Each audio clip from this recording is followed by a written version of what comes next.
Yeah, almost forgot the mic. Oh, what a bother, too. And notice how it put you out to reach for the mic. Yes. Yeah, that's awful. You kids didn't get off that easy tonight. I did remember to bring my mic back with me when I convalesced back in my chair here. All right, that's Dr. Drew. I'm Adam Carolla. Thanks, Ann. This is Loveline. Phone number, 1-800-LOVE-191. Fax number, 310-854-4455. Dr. Drew is a board-certified physician and addiction medicine specialist. All right, tonight our guest is 3 doors down. I forgot we had guests tonight. I'm glad you guys are here. I was thinking about talking about the World Series for the first hour, but now I don't have to do that. Well, just let me just say something that upsets me about people in general. And what is that humming?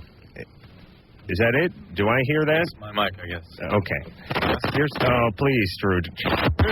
Drew. Fixed it. You fixed me. Hey, seriously. Don't F around. Is it okay? I'm trying to get to work. Oh, no, you don't need a mic. I just don't need the static. Can you just shut his mic off? Look, he doesn't do anything anyway. Drew, you just draw some pictures. Why are you in such a bad mood? I'm not in a bad mood. It's that humming. It's driving me insane. Is it all right? Is that Drew's mic? Okay, here's all I want to say about the World Series. I'm not a fan of the Yankees, and I'm not a fan of the Mets. This happens to me every year with every sporting event. 2 teams playing that I don't really care about, because whatever my team is doesn't make it every year. So what I do the mature thing. I root for the underdog. If the Bills are playing the Niners, or the Bills are playing, can they play the Niners? If the Bills are playing Dallas in the Super Bowl, I root for the Bills because the Bills have lost 4 and Dallas has won 4 or 5. It only makes sense. You know what I'm saying? Now, you got the Yankees that have won 26 World Series and the Mets that have won 2, and most of the people I talk to, not from New York, still pulling hard for the Yankees. That's a pussy maneuver to me. That says you're too insecure to lose. You start pulling for the underdog like me and take your lumps. And then you end up getting emotionally involved, and then you get depressed about your team losing, and it wasn't even your team. So now I'm upset that the Mets lost. I don't even like the Mets. 3 doors down is our guests. Brad, Chris, and Matt are both here. Drew? Mike still ain't working? It'll be working in a second. I call that serendipity. These guys are going to be on the Tonight Show tomorrow night, right? Right. Oh, that's correct. Yeah, you guys got 2 mics between you.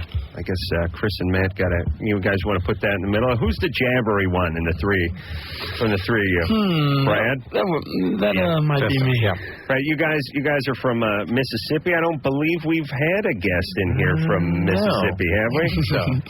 No. Somebody actually lives in Mississippi, huh? Yeah, not many people, but. Are you guys still live there? When we're their tour schedule. They haven't been home in 6 years. Yeah. Well, it's crazy because your rep was just telling me that you have a song that's number 1 in the rock charts and number 1 in the alternative charts. Did I screw that up, or is that right? Pop and rock. Yep. Yeah. That's pretty unheard of, isn't it? Yeah. I guess that's pretty unusual. I'm just glad it happened to us. Are you going nuts with the travel? It's pretty exciting. Really? You seem tired. So do you, though. Where are you very tired? I go to Fresno for the day, and I'm like, oi, I need a Xanax and a nap. I gotta get some melatonin in my system. My clock's all screwed up. People are like, we're on the same time as LA. Yeah, you know. It's never on the same time when you're getting on a plane. Drew, what is their schedule? Where are we going to find them coming up beside the Tonight Show, or maybe you guys can tell us? You just played Las Vegas, Sacramento, Portland the 28th, Boston the 31st of October, Denver the 2nd, Kansas City the 4th of November, and St. Louis the 5th, St. Paul, Minnesota the 7th, Chicago the 11th, Cleveland the 14th, Detroit the 16th, brief stay in a hospital. That's right. IV put in them, put some fluids back. Yeah. And maybe burn a shanker off the penis or something, and then it's back on the road, right, Drew? That's it. All right. All of this fixing to come to a bunch of boys that are from Mississippi and aren't quite used to no Minnesota winter. When did you guys meet up in school?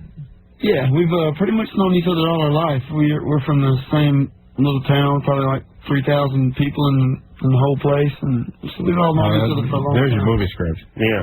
Let me tell you the way I like to do a very pure interview, which is not reading the bio before the interview. Or, interestingly, not even asking the questions. Thank you, Drew. That's right. I'm a real talent. So, you guys, high school you meet up? Junior high? I mean, is it going all the way back to grade school? If you're in a small town, you've probably been in the same school since kindergarten, right? Yeah, me and Matt went to known each other since like 3rd grade, played t-ball together, and known Todd since about the same time. He used to go out with my sister when he was in high school, and Todd and Chris were friends always coming up, and we just always knew each other. And what were you listening to?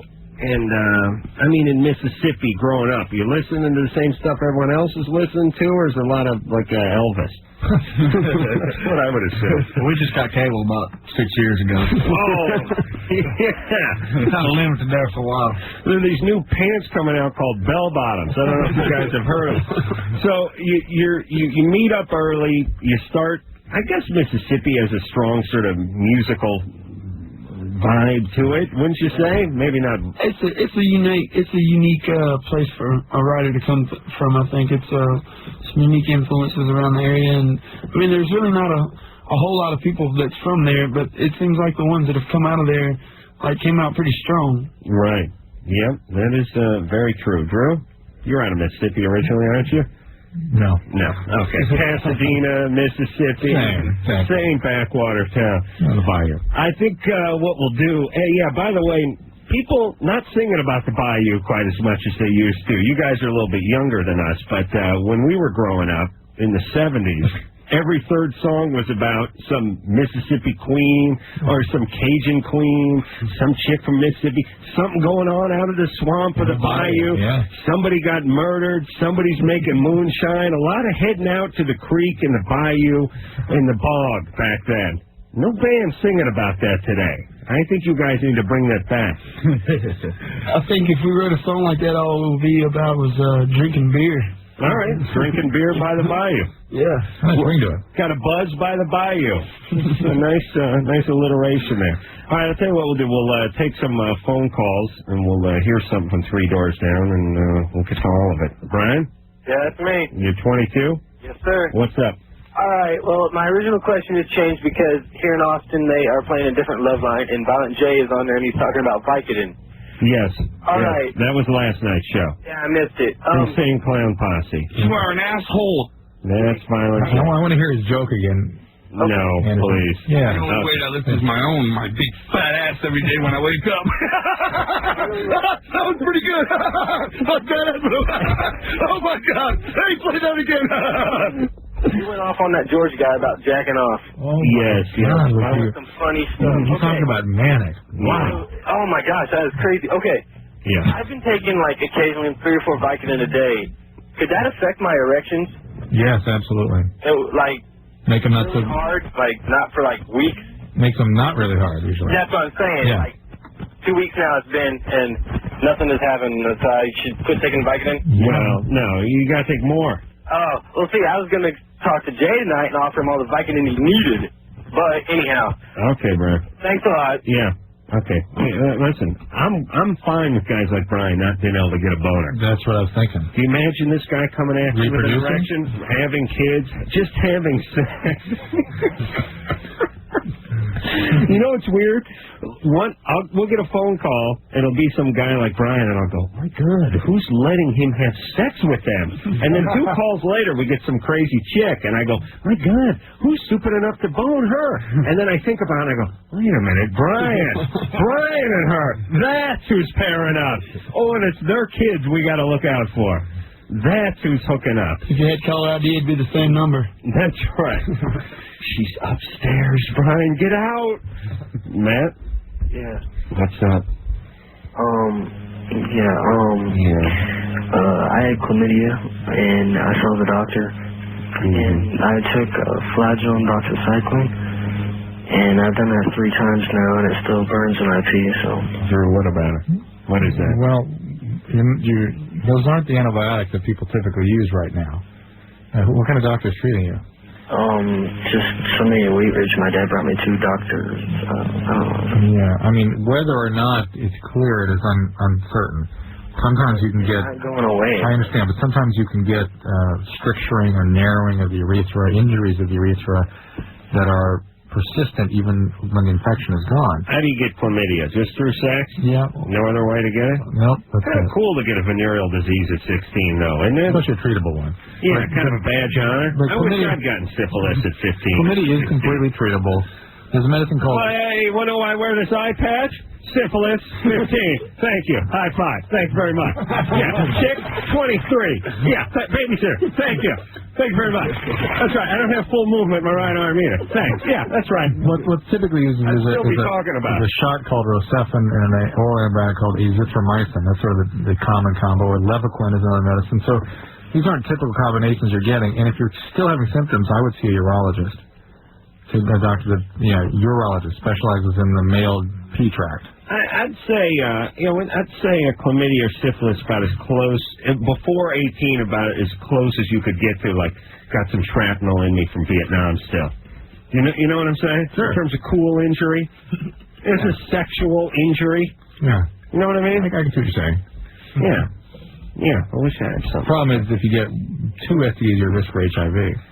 Imagine this. Eye patch, syphilis, 15. Nailed that 23-year-old, and you know why I walk with a limp? Stepped on a landmine in there. You know how cool you'd be at a party? You know what I'm saying? No. You guys know what I'm talking about, though. It'd be cool, right? Jay? Whatever. I don't see guys wearing eye patches. How come people aren't wearing eye patches anymore? Aren't wearing them? Yeah, I don't see guys with eye patches. Good prosthetics. Oh, is that what it is? Yeah. I still like that eye patch, like the Barclay man used to wear. You can still wear one. What's going on? Yeah, look, any of you guys who are having an eye problem will put that skin-colored patch over your eye, that big Band-Aid. Wear the eye patch, for Christ's sake. You know what I'm talking about? Big gnarly one with a diamond in the middle of it. Can you carry a white Persian cat along? Yeah, you may look like an idiot. Here's what you do: you swap that Band-Aid out for a black eye patch with a diamond in the middle of it, and swap that bad used car salesman sport coat out for like a nice tuxedo, and all of a sudden you're Bond character. You know what I mean? Yeah, absolutely. Instead of some drunken guy who fell in his kitchen.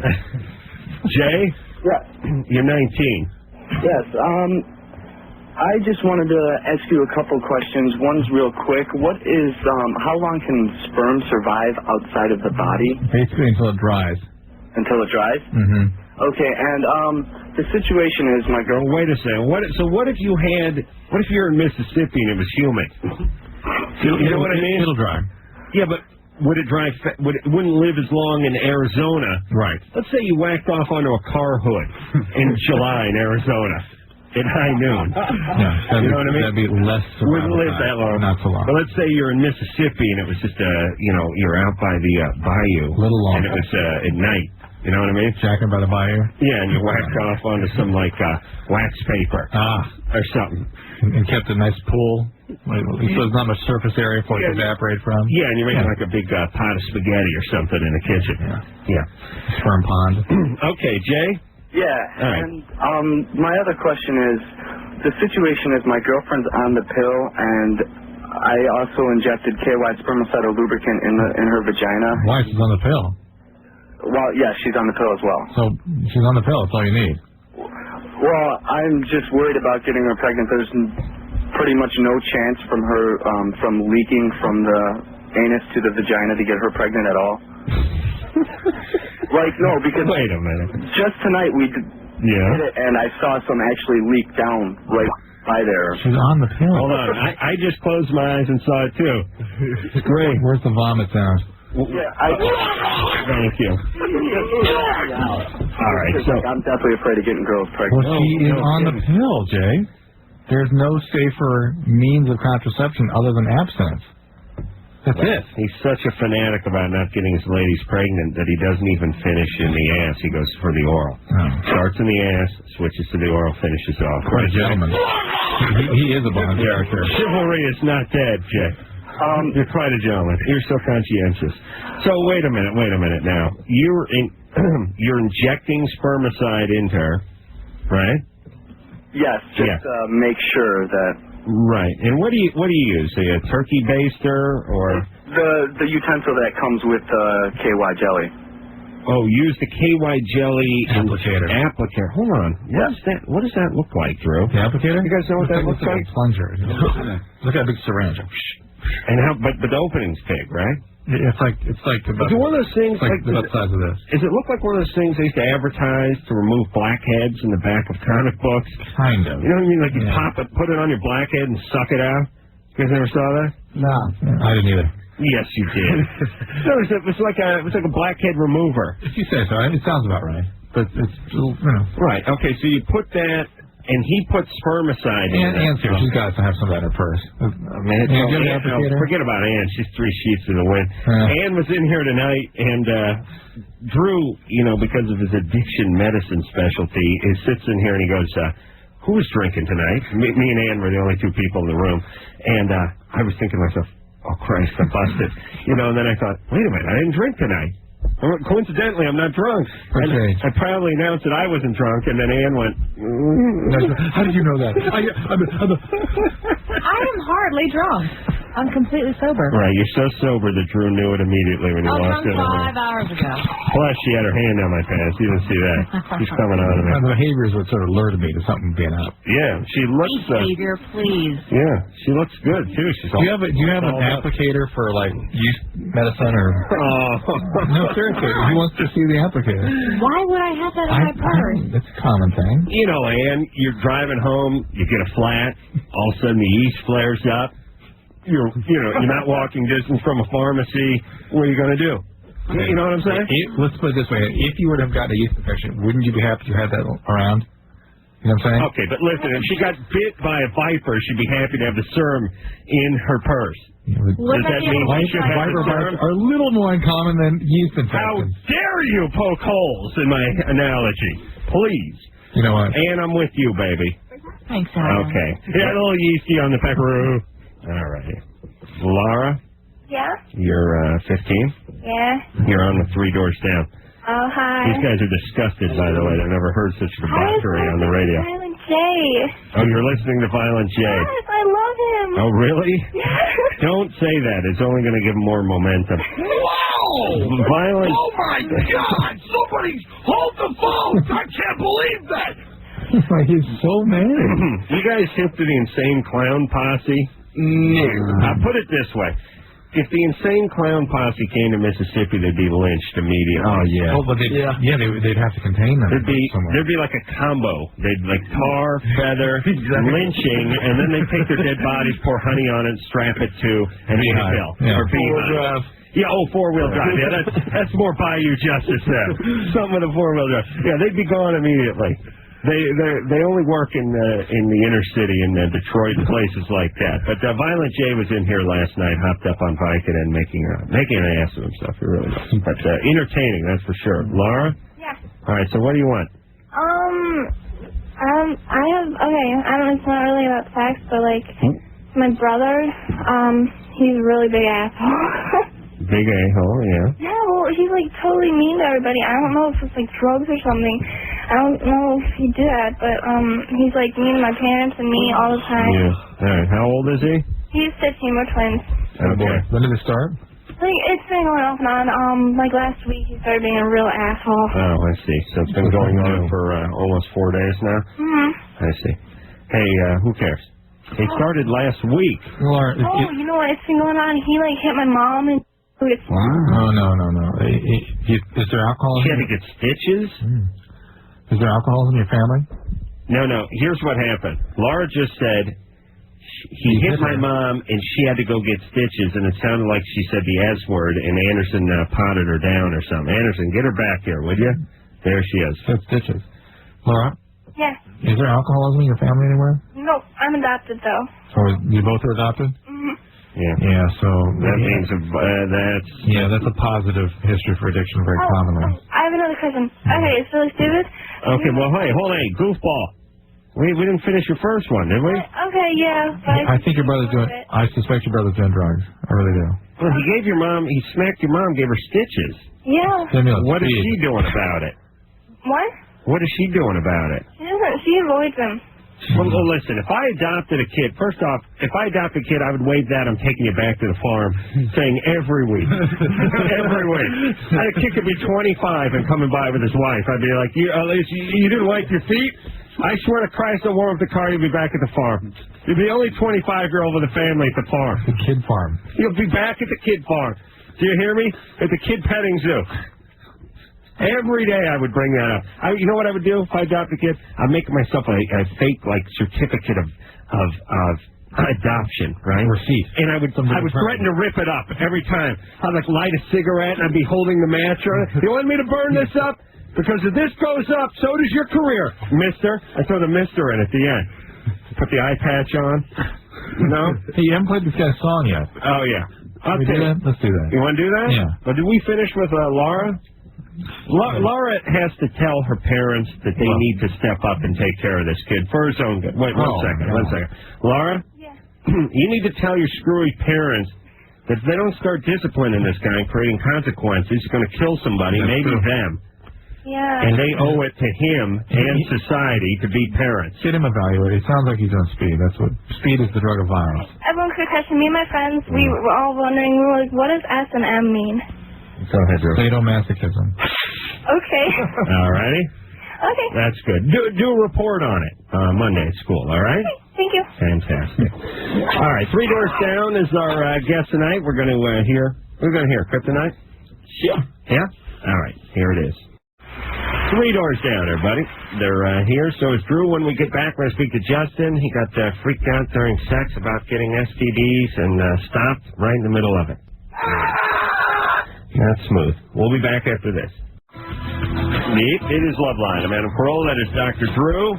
3 Doors Down is the name of the band. Brad, Chris, and Matt are all here. They're going to be on The Tonight Show tomorrow night with Jay Leno. And we were just talking during the break about how bad other countries are. Mainly their soft drinks, and how their soft drinks just suck. They just suck. Like, you ever go to a falafel place or something, and you go, hey, give me a Pepsi. We have panos.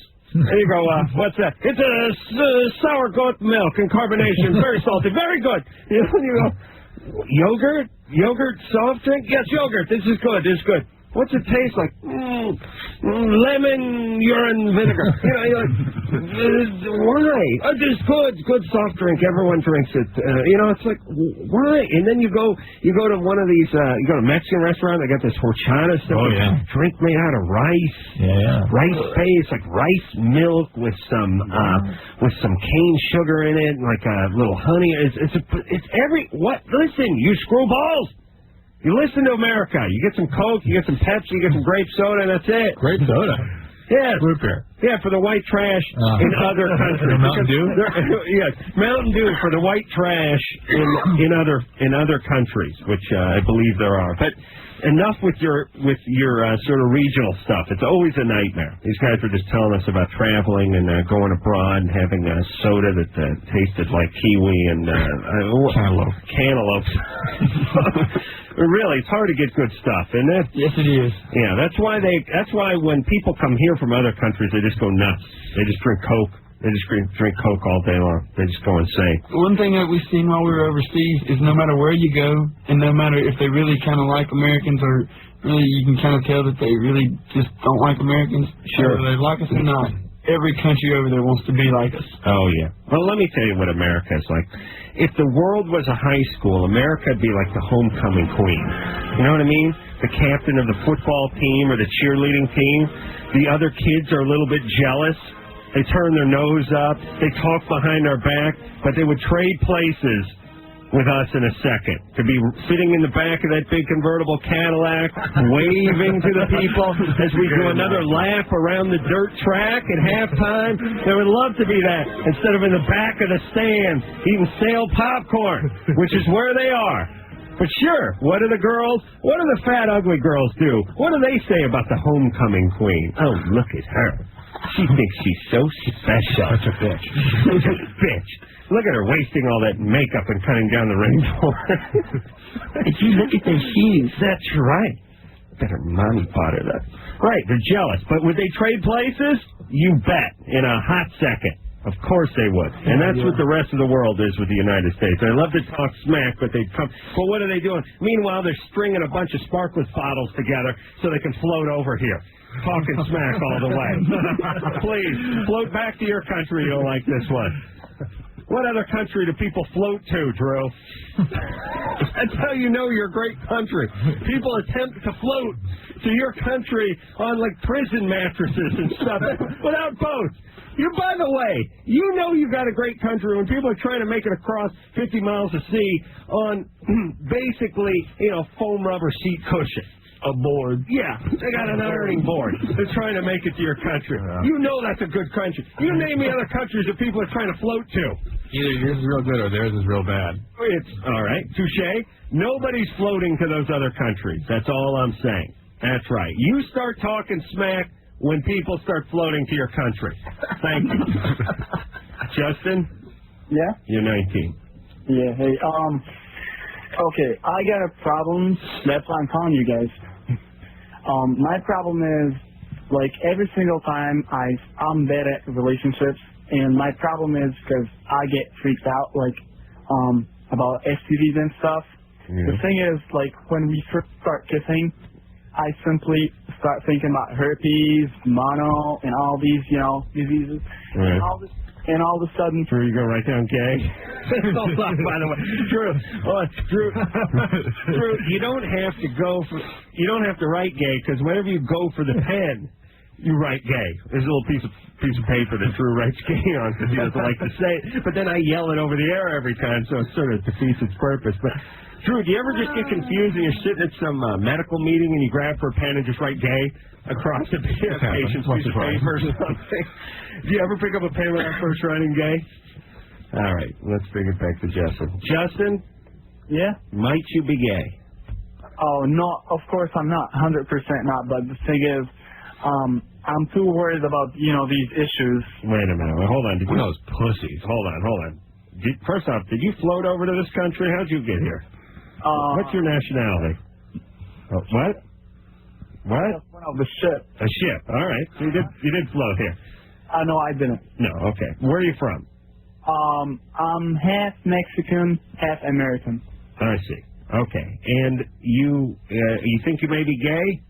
Of course I'm not. Of course you're not. Okay. Not even a little bit. No way. Now, why are you so freaked out about STDs? You're gay. Do you have other obsessive compulsions? Do you wash your hands excessively? Well, I do, but this has nothing to do with that. But listen, for example, when I start kissing with a girl. How many times? Listen, Justin. Why would I ask you this if it had nothing to do with it? How many times a day are you washing your hands? Every single time. Like as soon as I touch some other things. How many times a day? I never count them. Give me an estimate. 20, 200?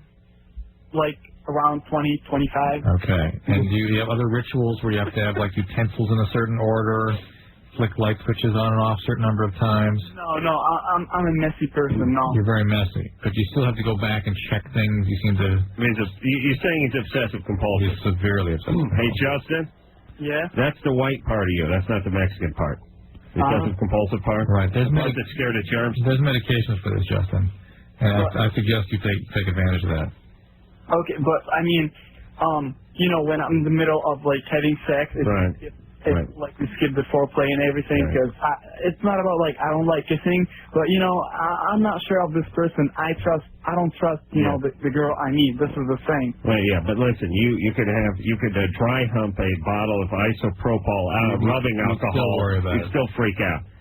You got a problem. You're obsessive compulsive. You pour your Hey, hold on, Justin. Let me explain. Part of your being obsessive compulsive is being defensive about it.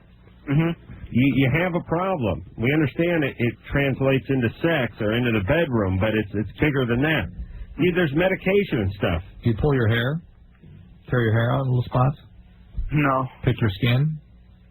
Not really. Pick your fingernails? No. Okay. All right, but you do wash your hands a lot. Yes, I do. All right. I think it's like more likely, to be clean. That's Justin, this is not normal. Don't you want to do something about this?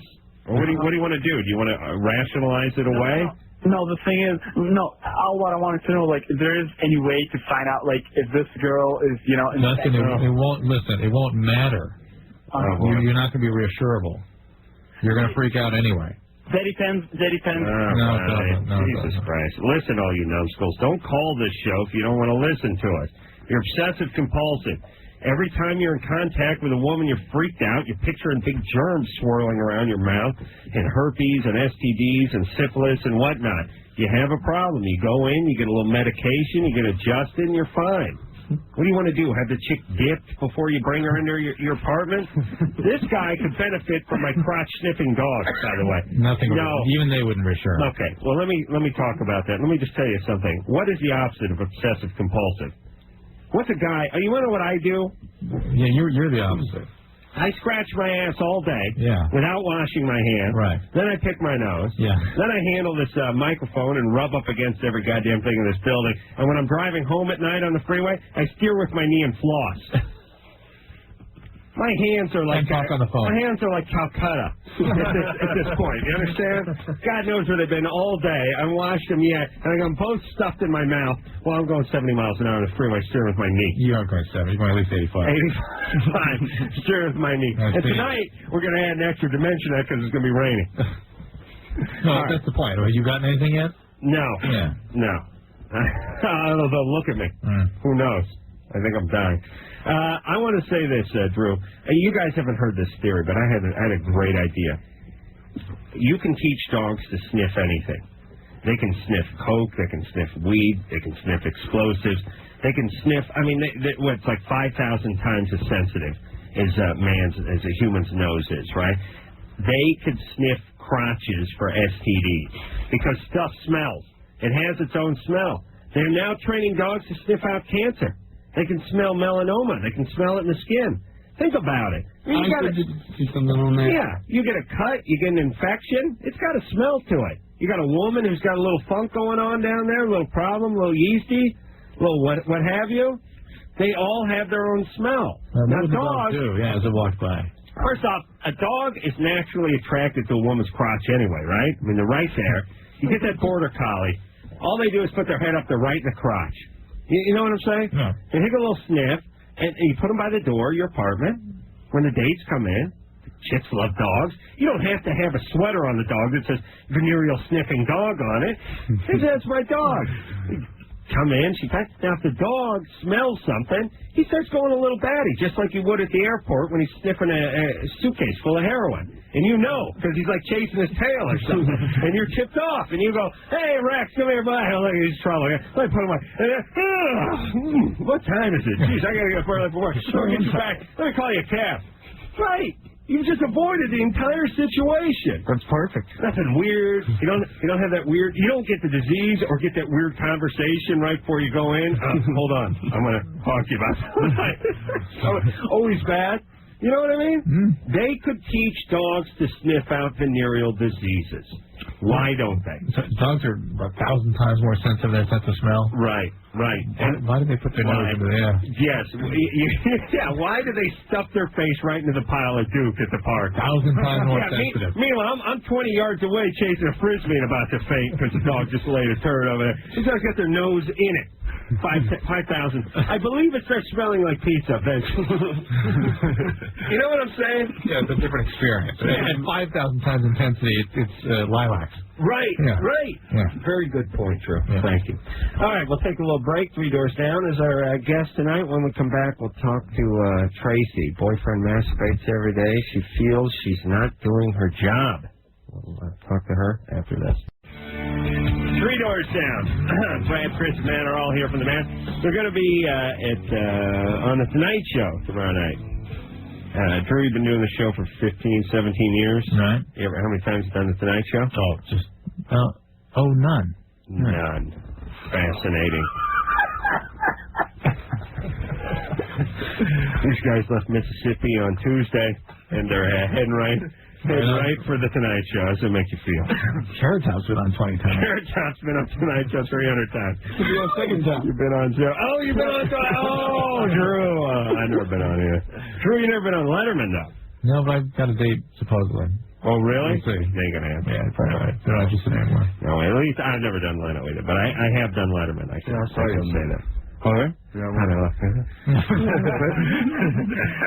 Hear that? See that, Drew? Everyone saw me. All righty. We'll hear something else from Three Doors Down before the night is through, but we're going to hop on the phones right now and get back to Tracy's 26. Tracy? Hi, how are you? Good. First I'd like to say that, Dr. Drew, I have seen you on that Guy show, and you are fine. Guy show? How about the Man show? Yeah, that show. Yeah. Adam. And I love you guys, Three Doors Down. You guys are great. Thank you. Hold on. Did you see Adam on the Man show or Dr. Drew on the Man? Drew. It was Dr. Drew. Was he appearing on it? Yeah, he appeared on it. I'm pretty sure it was him. What did he do? You know, I can't really remember. It was a long time ago. Yeah. But he was pretty good looking. Okay, great. Thank you. Well, look, I've got a really big problem. Okay. Such a vivid picture. Yeah, no, and I don't want you to let anybody get a compliment by you now, okay? I'm just curious what... all right, okay. There were three memorable moments I saw on your show. I thought you were only on it twice. I mean, minutes. Oh, okay. Go ahead. It was really brief that I saw him. Go ahead. Did a guy shoot snakes out of his ass? I don't really remember. I just remember seeing Dr. Drew and remembering him from Crab Radio. Were you high? No, I don't get high. Sorry. Okay. All right, forget it. But I have this really big problem, and I need your help. Yep. I'm 26 years old, and I think that I'm really good looking. I'm about 5'5". I've got blonde hair, green eyes. I'm about 125, 130 pounds. You're overweight. Hold on. Let me do the radio math. 5'5", 125 to 130, you say? Yeah.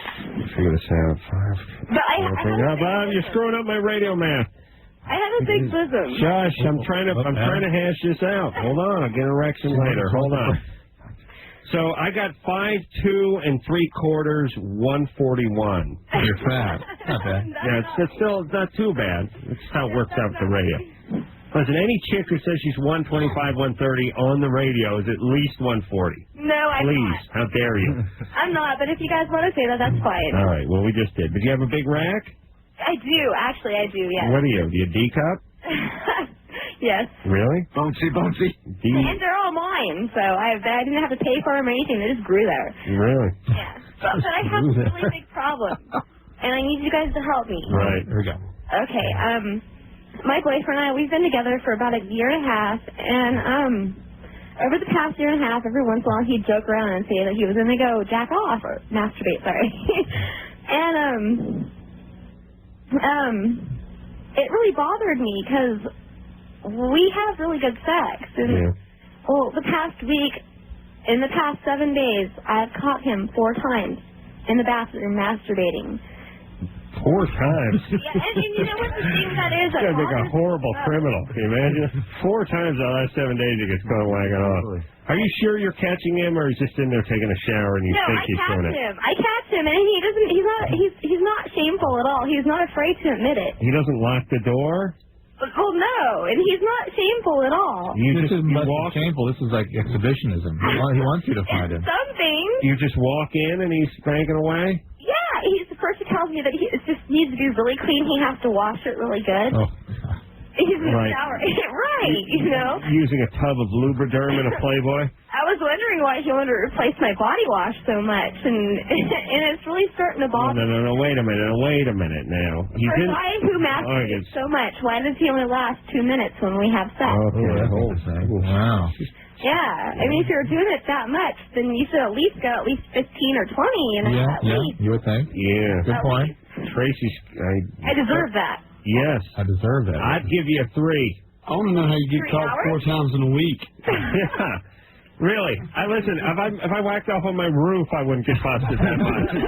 If a flare in my ass, I wouldn't get popped that many times. Jesus Christ. Are you kidding? That's my entire masturbatory career. I mean, I made it through high school, a semester of junior college, and 150 roommates without getting caught 4 times. This guy gets popped 4 times. That's like getting 4 DUIs in the same day. You really got to be some kind of a-hole. All right, but the thing I like about Tracy, she's mad. She's mad. Oh, wait a second. Tracy? Huh? Now, listen. He was in the shower. Well, no. The last time I caught him, he wasn't in the shower. All right, he had his foot in front of the bathroom door because our door doesn't lock. Oh, Oh, man. Yeah, and Well, hold I knew on. what he was doing because the lotion was sitting right there, and he wouldn't let me in, and I was really mad after that. I mean, it's like he packed a chew of Copenhagen in his lip and then ran off to the bathroom. Right. With guilty as ass look on his face. I was about to say white trash, but now I'm going albino trash here. First off, White and white. anybody who doesn't have a lock on their bathroom door is white trash, which means either never had one or you got kicked in while you guys were on a fight. No, see, it's nothing like that. Why is there no lock on the bathroom door? I don't know. We just moved in here like 6 months ago, and the bathroom door doesn't lock. Why would you need to lock your bathroom door? And why would you need to masturbate so much when your girlfriend's so damn fine? Well, first off, she's a pain in the ass and gives me a headache. That's why. I am not a pain in the ass. Yes, Jesus Christ. You never stop talking. You're probably driving the guy insane. You know why? He's intimidated. He can't take that incessant yapping, and he's scared. He wants to be left alone. But let me tell you something. The bathroom is like the fortress of solitude for Superman. That's where you go to retreat. That's where you go to get away from it all. It's sad that that's the last place a man can go. But it is, when you're living with Tracy, it's bad. I know she's got a good rack, she's good looking, but she's yapping. When we get back, hear it you have to tell Tracy more about the male masturbatory habits, okay? You just got to do by and yourself. Louise's perception of it. What's Louise? Sex as compared to masturbation? No, that's snake. That's it. It's good, but it's not the real thing. There you go. Yes. All right. We'll be back. Yeah, it is Loveline. I'm Adam Carolla. He is Dr. Drew. Brad, Chris, and Matt are all here from 3 doors down. I was supposed to let him go after the first break, but I forgot. I know. It's very convenient, but I'll tell you what we're going to do. We're going to take a few more calls, and guys will hang just till this break, and then, Drew, you remind me, we'll say goodbye. We'll play a song, and we'll do all that stuff, because these guys are in the middle of a very hectic schedule. Oh, that's right. Tracy. Yes. All right, so you're 26. He grabs his plug and heads right to the John and doesn't want to deal with you. But here's what I'm saying. Can I at least say something? Oh, yes. I don't nag at him. We hardly ever talk about anything. I bottle things up inside until I get really mad, and then I talk to other people about it. Right. So he doesn't really know how I feel. Yeah, but he gets the vibe, which is you're in a constant state of dissatisfaction. We have really good sex until this, What am I supposed to do when He told me the last time I caught him was because he saw a fine blonde with dick on TV, and he had to go in the bathroom and ejaculate. Well, now, wait a minute. You said he's only 2 minutes and it's too short for you. Sir Walter Raleigh? He is all class. No white trash here. Tony Randall, who is this? You got to see how confused I am. Well, we got that. We got the confused piece. Hey, listen, hold on. And by the way, I want to give a heads up to all guys who get popped for whacking off. Just take it. Don't offer up the explanation.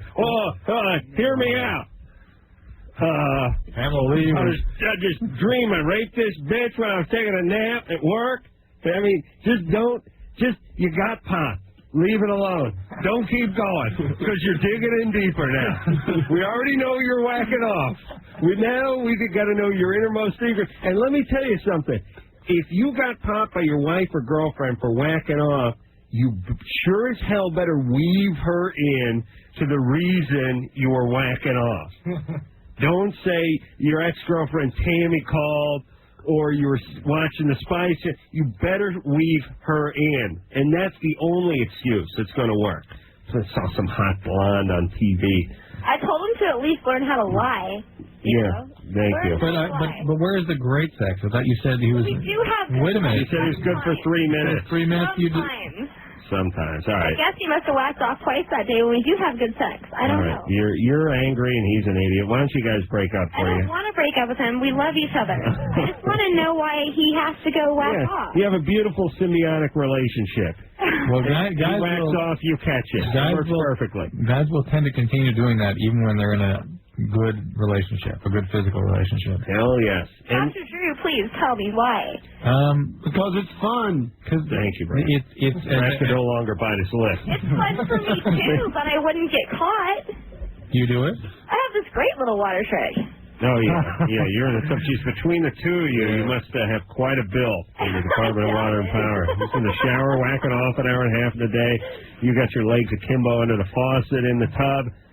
All right, hey, Tracy, listen, you guys got to start communicating. You both sound like pains in the ass. What does he do? Work construction? No, actually, he's Drive something heavy? he's a wind turbine consultant. Really? Yeah. What does that mean? You know those wind towers that go around in the desert? Right. Yeah. And he consults it? Yeah. Yeah. Yeah, it needs another coat of primer. That's his consulting. He's no scientist. Faster. All right. So listen, he's jacking off a storm too. You better just, you know what? I'll tell you what you need to do, Tracy. Listen, no. Instead of turning this in you becoming McGruff, the whack stopping crime dog, don't turn it into a game. Why don't you just sit him down and go, listen, baby, I love you, you love me, things have been a little bit shaky, now we turn against each other. Listen, you whack off whenever you feel like it. Leave the door open, that's fine. And I'll do it when I want, and we'll come together. I bet you, if you give the guy a little breathing room, he's not going to retreat to the bathroom. And let him know how you feel about it, and it's disturbing, and then try to see if the physical relationship can be better worked out. I mean, work together on this. You guys know what I'm talking about. When it feels like you're being cornered by a woman, guys are that way. You feel cornered, you go jack off? You jack off. What I do is I jack off once, I blind them, and then I run. I'm like Spider-Man with his web. Defense jack. That's right. Jack in flight, I call it. Yeah, it's a quick shot to the eye, and then I scurry between their legs. Jackie Chan is that's the maneuver I call. So it takes when I'm drunk, it takes a little focus. Like if I'm in a bar and the bouncer's trying to, I got to really focus. I really got to bear down, especially if they're playing like country music or something. I've really got to focus. But I can usually get off before I get to the door, blind my sailor, and scurry off to my car. Nice. Now, guys freak out when women come after them, and women come after him even harder. So she's coming after him more, and he's retreating. And he's hiding in the bathroom, basically. And he's probably whacking off more with her coming after him. She needs to just back off. Give him a little room. All right. Fred? Sleeping. Fred? Oh, Jesus. What is that, twice in 2 nights? Twice this week? No greater insult has ever been paid to a host than going, what is it, would it be 20% of our callers are asleep when we get to that? About that. It always comes right after one of my tirades. You notice that, Drew? Shocking. Yeah, it really rubs it in. I mean, you think about that. I go on some 10-minute jag about retreating, masturbation, wagging off, and the guy's eye, and I come to the next song. Boring. Oh, man. You guys are lucky I'm secure. I'd really lash out against you, right, Drew? All right. Fred, is Fred sleeping? Listen, he's been on hold for 71 minutes. If you're going to sleep on this show, you have to do a novelty snore so we can make fun of you while you're asleep, which does happen, too. And then check back with you while you're snoring. Rebecca? Hi. You're 20. What's up? I have a question for Dr. Drew. I have bumpy nipples. I've had this condition since I was about 14. They're kind of like pimples or block pores. I'm wondering what they are, what causes them, and what I can do to get rid of them. Yikes. I don't think you do anything to get rid of them. Those are normal. That's sort of like around the perimeter of the areola? Yeah. Yeah, those are normal. Those are sebaceous glands. Oh. A lot of chicks have that. Nice. So there's nothing I can do? Adam looks for that. Yeah, it's one of my requirements. Really? Yeah. Yeah. I remember once I was banging this supermodel, but she didn't have bumpy nipples, and I was like, deal breaker. Poor fellow. Sorry, honey. Deal's off. I'm going in the bathroom with my red man. I'm going to whack off. Put my foot in front of the door. Listen, everyone, get a lock on your bathroom door. There's nothing worse. Hold on. Have you guys ever done that? Be honest. You done that whack off and brace the door maneuver? Come on. Like you're in a tour bus or something. You're somewhere, you're at work, you're on a plane, you're somewhere, and it's like, here's what I gotta do. I gotta block the door and see if I can bust a nut. Let's see if I can do it here. The only guy I can do is I'll wedge my boot against the door. I still got my left hand free for the magazine. No, wait a minute. Use my left hand to hold the door. I'll hold the magazine with my foot. I'll jack off with my ear. That's like steadying the door and jacking off. Why don't you just run in place and jack off? You know what I mean? Get a $5 barrel bolt down at the hardware store and put the thing in with a butter knife, for Christ's sake, and jack off like a man with some dignity. Right, Drew? You say all the time, jack off with dignity. Yeah, that's one of the things phrases I coined, in fact. Proud of the phrases I coined. You got a towel wedged into the bottom of the door or bar soap or something so you can't get in while you're trying to jack off. That's horrible. That's no man. What were we talking about? We're letting these guys go. Oh, yeah. But the nipples, that's fine, right? Yeah. Those bumps, you can't get rid of them. You can't get rid of them. It's no big deal, though. That's normal, yeah. All right, we're going to hear another song from Three Doors Down. What are we going to hear, dear? Loser. There it is. But they're going to leave now. During the song? Yes, I'm shocked, aren't you? But that's you guys heard the song? I've heard it a couple of times. You don't want to check out the song? All right, guys. I do want to thank you for coming out and hanging out and staying longer than you were slated to. Thank y'all for having me. We do appreciate it. And come back anytime. Thoroughly enjoyable. Good. And check out the band tomorrow night on the Tonight Show, and now check out Loser.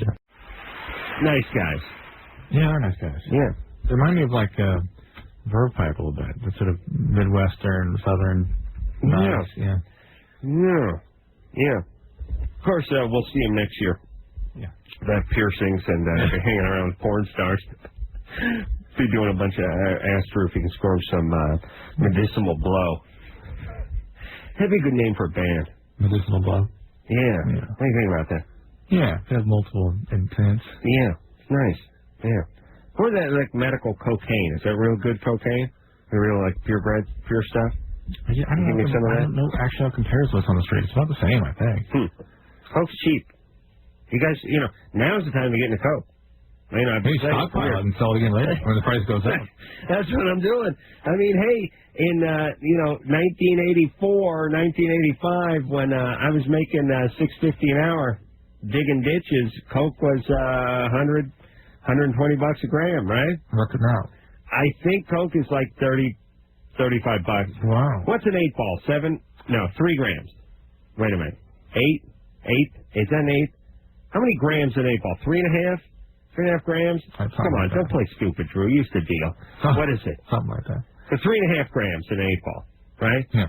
Yeah, an 8-ball, maybe it's 7. Somebody call up and tell me how many grams are in an 8-ball. I think 3.5, and it used to be like $500 for an 8-ball or something. Now it's like $120. That's like crazy cheap. And I make good money now. I get back in that coke. Can you write that down, make me a note or something? That drug should scare you as far as your heart goes. A lot of evidence of it damages the inner surface of the heart. Coke? Yeah. Yeah, I'm just going to do it for like a weekend. Big weekend kind of thing. Make sure you smoke it. It's like a strawberry thing. Yeah. Smoke it. Right. That really triggers some weird crap in your brain. Brianna? Yeah. You're 22? Uh-huh. What's up? Okay, first of all, I wanted to say that dirty Mexican that called in, the one that's obsessive compulsive. Yeah. Why is he like that? Because Mexicans will drink toilet water. Oh, please. How dare you? You're so right. How dare you? And then that girl Tracy. How dare you? What's that? Listen, Brianna, I told you the part.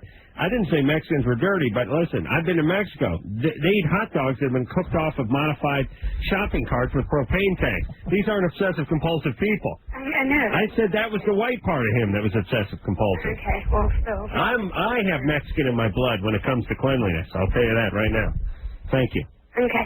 Well, anyway, and then that girl Tracy that just called. They drink toilet water? Yeah? Yeah. She said she wasn't chunky. I'm 5'5" and I weigh 140 pounds, but I'm 9.5 months pregnant. That's right, baby. That's right. You're beautiful. So she's chunky. Okay. But anyway. Okay. All right, so. Kind of like chunky. You don't like Mexicans and you don't like chicks. Who else don't you like? Nobody right now. I'm pregnant. Okay, baby. You sound like you got a little white trash in you. No. Where are you calling from? Texas, Arizona? Cincinnati. Cincinnati. Uh-huh. I knew it. Tons of Mexicans in there. They tunneled to Cincinnati through the border. Do you know that, Trey? Brianna, what's going on? What do you want? I want to know how to break my water because I'm miserable. How you can do that? Do not do that.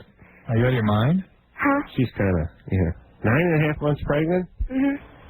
What is your obstetrician telling you about what to expect? The 4th. 4th of November. Uh-huh. That's your due date? Yeah. All right. Wait till you're due. Wait a minute. if you're 9.5 months pregnant, how's your due date November 4th? Because you carry for 10 months. You do? For 40 weeks, yeah. It's a lunar calendar. I thought you carried for 9 months. 40 weeks. Oh, and what's 40 weeks? Complete 9 months. Oh, you complete 9 months. Okay. But when people say, you never hear people say I'm 10 months pregnant. Yeah. You hear them say I'm 9 months pregnant. Yeah, I'm on 9 months, yeah. So what is that? Is she on her 8.5 month through normal conversation? She's normal. She's normal. Yeah, she's before her due date. Here's the deal with her trying to bring... Drew, what are you doing? Making love to it? I'm not doing anything. Stop making love to it. Look, it's Sam Mike again. Listen, Anderson, these things have sounded like S the whole week. How dare you make fun of my partner, Drew, for making love to the microphone. But, Drew, when did you decide to inhale that mic? Sit up straight. Look, it's not... Is that better? You're doing something? You were too close. One thing that's going to happen if the water breaks. No, I need to get closer. No, you need to go about 3 inches from the mic. All right. Is that if the water breaks suddenly, the baby can descend rapidly and actually hit the cord and cut the blood supply off. So it's really a bad situation. All right. If you can do something like that. So 40 weeks. Get infections. She's got to be kidding. The baby can die then. Yeah, 40 weeks. That's 10 months? Okay. I forgot about all this stuff. I never know. Brianna? Uh-huh. All right, so you do, just hold out. I was going to say where's your husband, but where's your boyfriend or estranged lover, whoever it is? Right here. He is. All right. When are you guys getting married? We were supposed to like 2 months ago, but I didn't want to be fat, so we put it off till next year. I see. Sorry, is everything okay? Uh-huh. Is he working and stuff? Yes. What's he doing? Who, me? Or what's he doing? You're pregnant. Oh. Oh, where does he work? Yeah, what's he do? He's an executive at P&G. Oh, P&G? Mm-hmm. Potato and jams? Potato and... peanut butter Where? What's P&G? Procter & Gamble? Yeah. Wow. Are they based in Cincinnati? Yeah. Ah, there you go. So everyone knows what it is over there. All right, good. He's doing a good job over there? Mm-hmm. How did that big actor strike affect Procter & Gamble? You know, they wanted people to boycott the products. Mm-hmm. Yeah. That went over like gangbusters for all the people. All the people who go to work in factories every day. They're going to stand united by the actors. That's great. Hey, there's a handful of gay guys in Hollywood in mock turtlenecks. I'm getting with them. Come on, guys. I'm talking to all the other guys on the floor of the factory. Come on. Let's get behind them. Hey, let's see. There's Sissy Spacek, and who's the guy? Who's that gay guy with the beard? Nathan Lane, and he's the other guy. Who's the guy who was from Seinfeld? He says we should go on strike. Yeah, we should boycott Procter & Gamble. Yeah, I'm sure that worked. David? Yeah. You 25? Yeah. What's up? Just calling to answer your question. Yeah. How many grams in an 8-ball? 3.5 because an 8-ball is an eighth of an ounce. Right. Okay. All right. Hold on a sec. How does it work, by the way, that I say 3.5 2 or 3 times, and then waffle between 3.5 and 7, and then when he says 3.5, Drew goes, yeah, that's what I said. No, I said 3.5 when you said 3.5. How does it work that I say 3.5 5 times, and you sit there and go, I don't know. I don't know, but and then the guy calls it, 3.5. Yeah, that sounds about right. Yeah, that's what I was thinking. Yeah, that's what I said. I wrote it down. It's in my car. It's in my glove box. You want to check it? It's a mason jar in my glove box. Go open it up. Dated 1977. Okay. True. Fine. I said 3.5 5 times. You didn't say anything.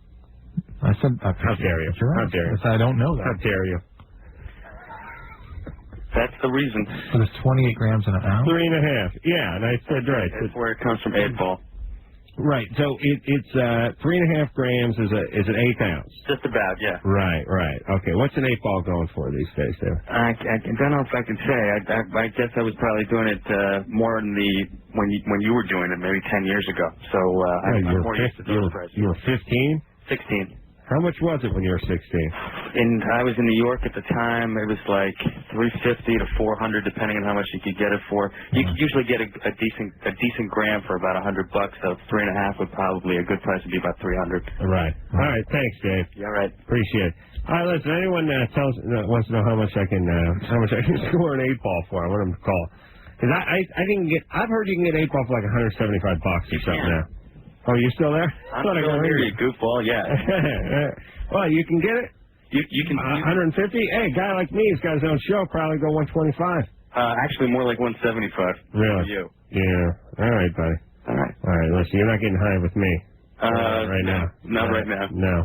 All right. I guess you got a little trouble. Back when I was doing it 10 years ago, it was 25. Yeah, back in the 10th grade, we ride our bikes to go get an 8 ball. Yeah. All right, Pops, let's have a break. Waxing nostalgic about This is a bad conversation. All right, you're PO'd because I yelled at you about the 8 ball. Hey, No, I don't like discussing drug prices. With your Cavalier. It's troublesome. 3.5. Yeah, that's what I thought. No, that's 3.5, right? All right, I just want people. I'm trying to illustrate how bad drugs are by how cheap they are and what a bargain they are.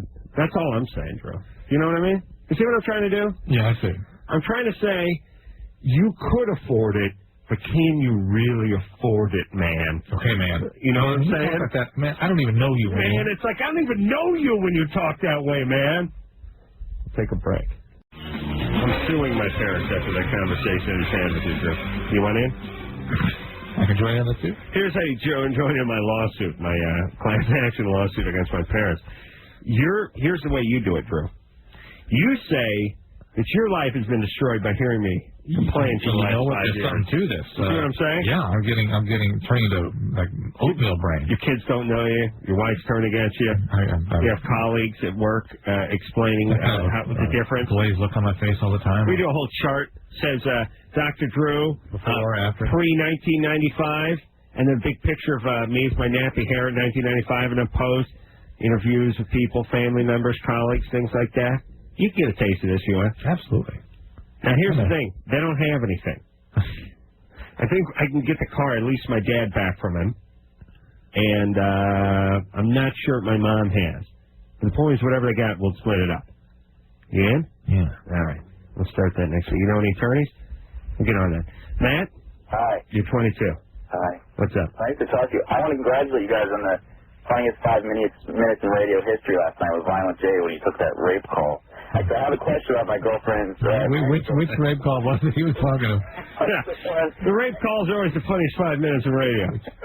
The one where, and it really made you think, because you had a point with the one where she called and somebody other than her boyfriend was on top of her, and then Violent J was like, I've never been so tempted if a guy was climbing on my ass and banging my pie hole that I wouldn't, notice it. Yeah. But anyways, but you had a point. I was on your guys' side at first, but then I thought long and hard about it. But you did a little soul searching and realized you came out on the side of the same clown posse who are pro-rape. And the 2 fingers in the 2 thumbs in the ass. Oh, my fantastic, man. So you really got in touch with yourself. That therapy's paying off. All right, go ahead, Matt. My friend Jeff, his ex-girlfriend, after he kissed her, for a year now, he's complained that he gave her stank breath. That she gave him stank breath. And he's wondering if there's some kind of bacteria you can pass from kissing that gives him ass space. Some what? Ass space. I see.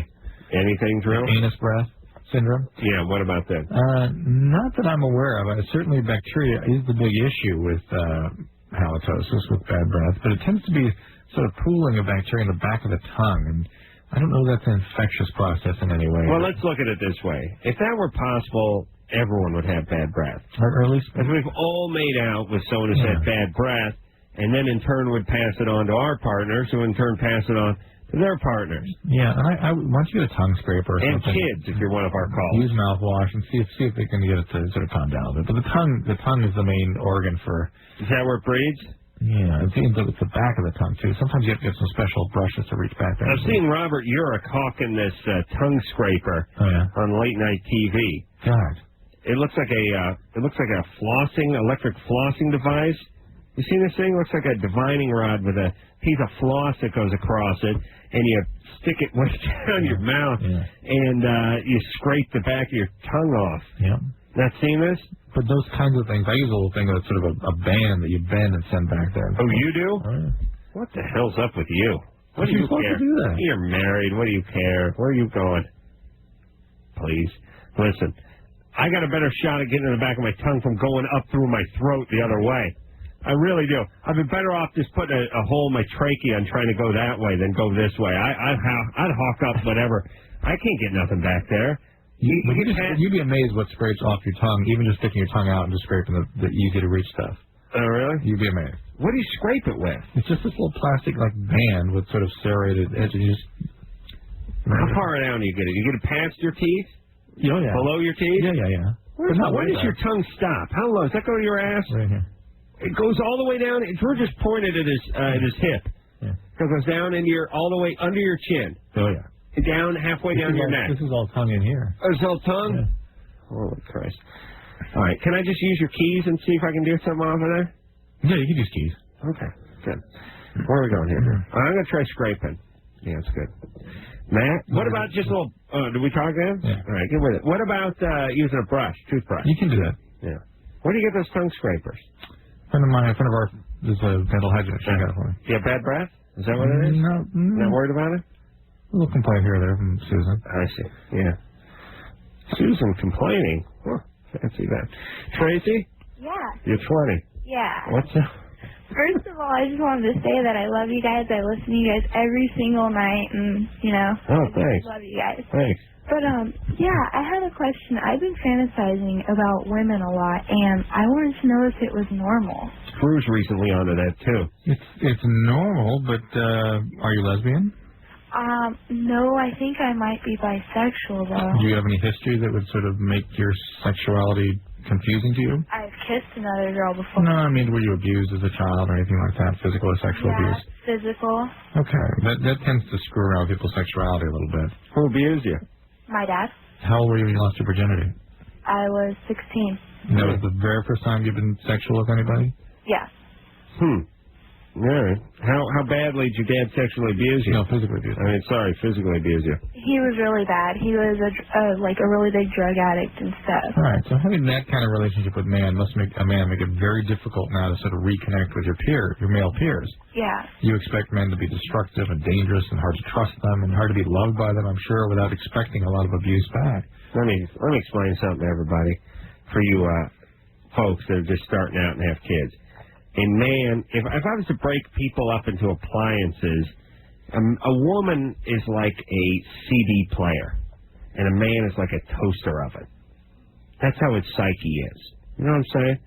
You got a toaster oven that's not working, you start beating it with a spatula. It doesn't really do anything. Mm-hmm. You whack it hard enough, eventually you put a dent in it. You keep whacking on it hard enough, and even that you could kick out. You know what I mean? But what happens if a CD player isn't working right? You start whacking on it, dump a beer on it or something, what's it going to do? It just goes haywire. It goes haywire. You smack a girl around when she's little, you might as well just smack her right in her vagina. You're smacking around her sexuality. That's what you're smacking. When you smack a guy around, you're just smacking him around. He just starts smacking other people around when he gets older. Mm-hmm. But when you smack a woman, you're like beating her sexuality. Well, and it's going to come out black and blue. Lesbian, bisexuality, porn movies, whatever it is, it's all coming out. Don't worry, there'll be a nice payday. And they'll seek out victimizers. That's right. They'll seek out the guys who got smacked around, who just want to smack someone around, but don't get into weird sex. Tina? Hello? You're 18. What's up? Yeah, I'm really in love with my ex-boyfriend, and he's bisexual. Mm-hmm. And I have a history of being attracted to men who are either gay or bi. Do you have any history of eating disorder? No. Any other medical or psychiatric problems yourself? No. Drew, what do you think the incidence of guys who get smacked around going gay are? I don't think that's a big issue. It's not. No, at all. See what I'm saying? Yeah, but it's not, it's not the opposite sex. I wonder if the mom smacked him around, if it would be an issue.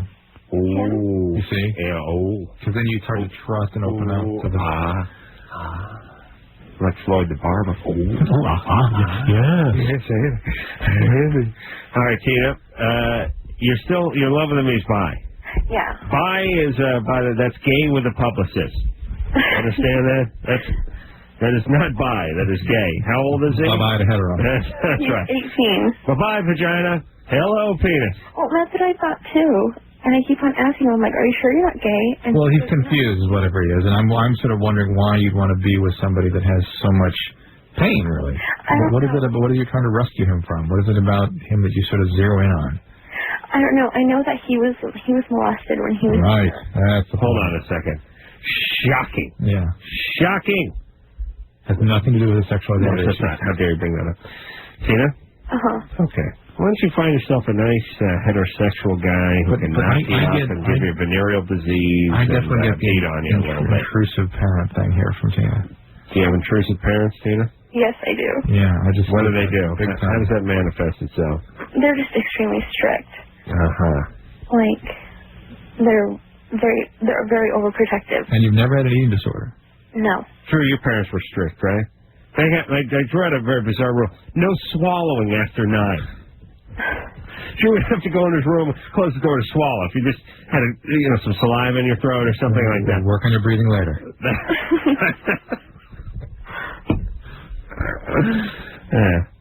All right, Tina.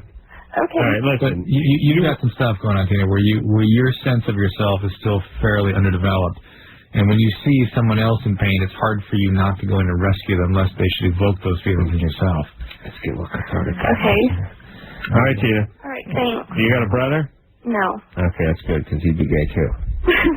Yeah. You got those intrusive parents. Are they religious, your parents? No, they're not. They're not religious at all. Ooh, and still, really weird and protective and intrusive? Extremely. Yeah. I don't know what's up with them. They're just very weird. Right. Just don't let it mess up your relationships. Just think more about getting somebody.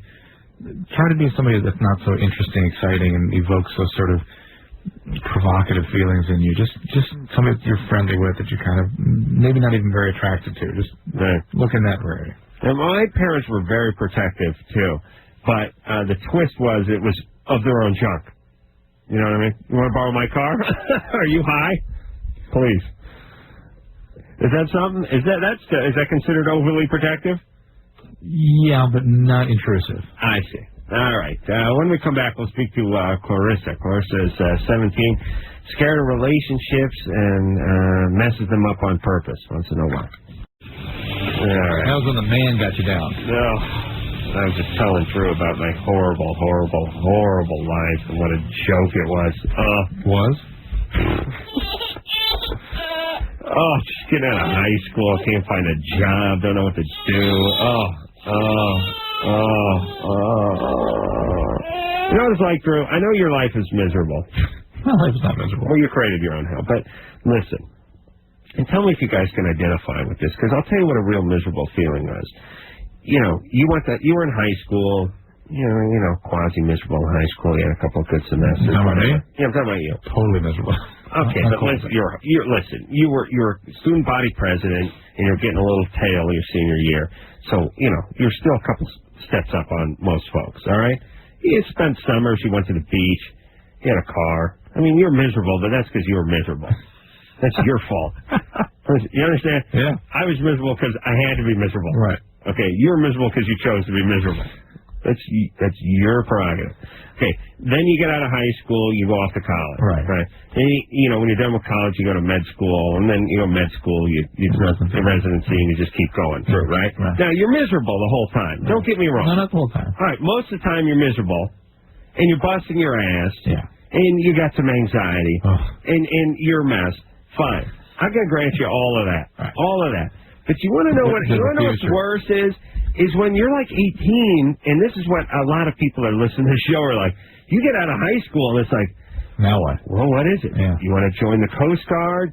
You want to go work construction? You want to do a little gay porn? You want to drive an ambulance? What do you want to do? And then you start, going down a couple of paths. You go to some guys doing... I went to an ambulance seminar. I sat there and watched a guy talk about what it took to drive an ambulance for, a private company. I rode my bike over to the fire station in North Hollywood. Hey, what's going on? You guys got an application or something? Yeah, white guy? Yeah, we'll call you in 5 years. It's just poked around. There's a weird just floating around, And then you get a job somewhere, and the job sucks. Because you know how long I did that for? So I did that from the day I graduated high school until 30. What? The construction. No, but floating. Never knew. Never had any idea. You know what I mean? You had your own little business going at one point. My own little business, no car insurance, no health insurance, no dental insurance, no days off, no vacation, and no savings account, and never more than $500 saved up in those 10 years. No, never knew. Never knew anything. That's weird. You didn't know that you were... What, I'm going to make $1 million doing radio? Yeah. No way. I'm 30. You think I'm going to make $1 million doing radio at 30? No, but I mean, you didn't know where you were going or didn't know how to get anywhere. I have no idea of anything. Certainly didn't think I was going to be on TV or anything. Yeah. I figure, listen, you've been floating around, you're 25, you're 28, you're 29, nothing's happened. Yeah. What do you think? By the time I'm 30, though. No way. No way. And it was the not knowing. That's the part that F's with you. It's the not knowing part. The other part's kind of just working and floating and getting by and all that kind of stuff. It's thinking you're going to be doing this when you're 50. It's thinking if my radiator blows in my car, I'm screwed. I'm dead. I'm effed. You know what I mean? Like living life that way. You're like one moving violation away from just being destroyed. Yeah. Oh. You gonna sue my parents? Yeah, I'm over here. Yeah. Okay. Clarissa? Hi, Alexandra. You're 17. What's up? Basically, I'm 17, and all my friends are in really committed relationships by now. And basically, I'm totally lost. I have never been in a substantial relationship, and I feel like sometimes I kind of sabotage them. Give us an example of the last time you did that. You sabotaged. She cut the brake lines on your friend's pickup truck. I take dance class outside of school. Aha. What? Yeah. Go ahead. And it's ballet. And there's a guy in my pas de deux class. It's like a partnering. Okay. Okay, eat some of that at a party. Pas de deux. What's pas de deux? Drew knows. Drew, what's that? Drew, translate that. Translate pas de deux. Literally, 2 steps. 2 step? Pas? Stepping 2. Pa means pause 2? Step. Pause step. Yeah. 2. Oh, yeah. Step of 2. Did I say that wrong? Pas de deux, yeah. Step of 2. And I really like my partner, and he liked me back, and we had really good chemistry. And I live in San Francisco, and of course it's gorgeous up here. And we were taking a walk on the beach, and it was sunset, and everything was perfect. And he kissed me, and I just freaked out. I mean, I didn't know what to do with myself, and I made a complete idiot of myself. And what did you do? I just kind of turned away and ended it, and I made up some lame excuse about having to go home. You know, I suspect this is just part of your normal development. That you're aware that things you're not quite feeling right. You know, to some extent, this is a protective thing, too. At 17, some people aren't really ready for a relationship, and so you sort of get overwhelmed as the potential of intimacy comes in. But you're moving in that direction, and maybe the right relationship in the right time. Yeah. You got eating disorder? I did. What do you know? Someone in ballet with an eating disorder. Yeah. I can't really. You know how to walk on their toes, Drew? That was stuff in the throw up. On point. Hey, was you not crap on? Oh, would you shut up? Jesus Christ. She's right. It's on point, not on her toes. I'm trying to make a joke here. You know, so it's funny. You know what the title of my book's going to be? The title of my book's going to be, here's what I have to say, and then there's going to be other words written right over it before I get to say it. Like, you know why ballet dancers walk on their toes, Drew? Because it's on point. I would have had a joke in there, Drew. I really would have. All right, hold on. On point? Clarissa? Yes. On point? Yes. Okay, good. Thanks. Okay, what were you going to say? I don't know. All right. What do you think? Oh, right. I can't really. Okay. Sorry. All right. So you got an eating disorder. You're smart. You come from a good family. You done with your eating disorder? Yes. But my point is, I can't really imagine myself in a relationship. Why are you so freaked out? Where's Daddy? That's exactly what I was going to bring up. Yeah. I really don't have a good relationship with my dad. What's the problem? We're constantly, I don't know if it's a power issue or what, but we're constantly kind of butting heads and agreeing on everything. Is he kind of a captain of industry type? Yeah, he's a professor at Berkeley. Yeah. Yeah, you know these dads. These dads. You know, some of these dads, they just want their kid to look good on paper. They just take the piano. Oh, she's a beauty. Oh, we got a concert coming up. We're going to her concert. You know, we got a recital coming up. We're going to a recital. We got ice skating. Oh, she's a great ice skater. She's a wonderful ice skater. She loves ice skating. This feels like one of those situations, doesn't it? Let's go to the rink. Oh, the Zamboni's coming by.